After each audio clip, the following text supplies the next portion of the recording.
السلام ورحمة الله وبركاته.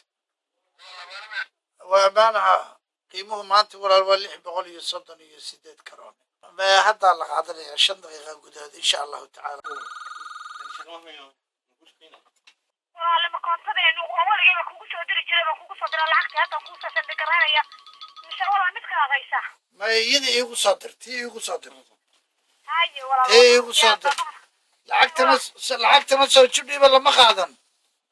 والله على الشرب على قاتل بعض ما حصلتين هذا البقول كيف بقول. سلام الله عليك أوكي. هاي والله على هاي. ورعص waxaa u suurta gashay inay la kulanto madaxa wilaayada Amana ee Oslo Norway Farax Sabriye. Farax ma noo sheegi kartaa sababta dadku u jecel yahay hawlaada Amana?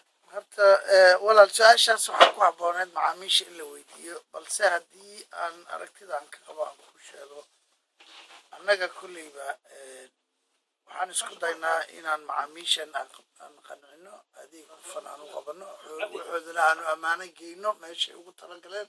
maxaa u ballan qaadaysiin dadku weli lacag aan ka dirsan haddii Amana ay yimaadaan? waxaan u ballan qaadaynaa adeeg hufan. war cusub ayaa sidoo kale waxaa u suurta gashay in ay wareysato qaar ka mid ah shaqaalaha Amana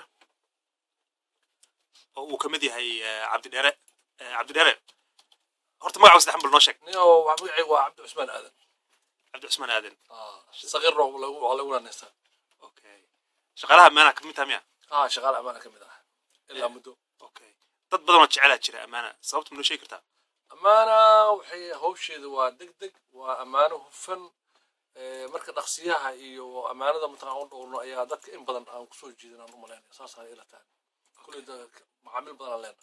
okay dadka aan weli lacag ka dirsan Amana maxaa dhileed? waxaan leenahay amaano ku soo dhawaada amaano hufan iyo shaqaale mutaqaan dhiifoon oo dhiirin ayaa diyaar idii ah. warbaahinta war cusub media oo ka howlgasha Oslo Norway ayaa maanta booqasho ku tagtay xawilaadda Amana halka oo ay kula kulantay macaamiil lacag dirsanaya.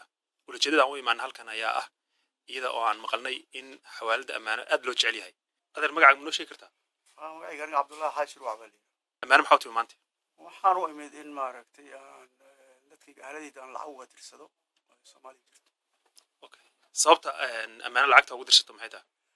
Amana waxaan u dirsanay sida magaceeda ka muuqata Amanana waa tahay degdegna maaragtay waxay loo diray lacagta loo diray waa gaarsiidaa dadkeeda isla markaana jawaab 10 daqiiqo ka bacdi message waxay noo soo diraan maaragtay lacagtii waa gaarsiinay dadkii. meeqa sano ka tirsanaysay lacag Amana? Amana ilaa 5 sano ayaa ka tirsanayay. xawaalada Amana waxaan ku aragnay sidoo kale wiil dhalinyaro ah oo lacag ka dirsaday meesha. walaal magaca ma noo sheegi kartaa? Cabdullaahi Maxamed. sababta Amana ugu dirsatay lacagta maxay tahay? Amana waa meel kasta wanaagsan oo dadka jooga dad aad u macaamiil fiican yihiin oo dadka ay u shaqeeyaan si aad u wanaagsan ay ugu khidmeeyaan. saaxiib aad magacaaga ma noo sheegi kartaa? Mukhtaar Mir Cabdulle aabban ku magacdeeray. xawilaadda Amana ayaa ka soo baxday hadda maxaa samaysana? lacag baan u diray ehelka iyo waalidiintayda. xawilaadda Amana waa xawilaad loo bogay oo ku fiican xagga aaminka iyo lacagta dadkii markii gaareen automatic ugu helayo message oo ku dhahayo yani lacagtii waa la qaatay oo macnaha yani emergency marka waa mid loo bogay xawilaadda. adigoo marka waa jeceshahay xawaalada Amana miya? ilaa muddo dheer baan ku jiro yani aad baan u jeclahay. okay meeqa sano camal waxaa ka tirsanaysa? ilaa adigu ugu yaraan 8 sano.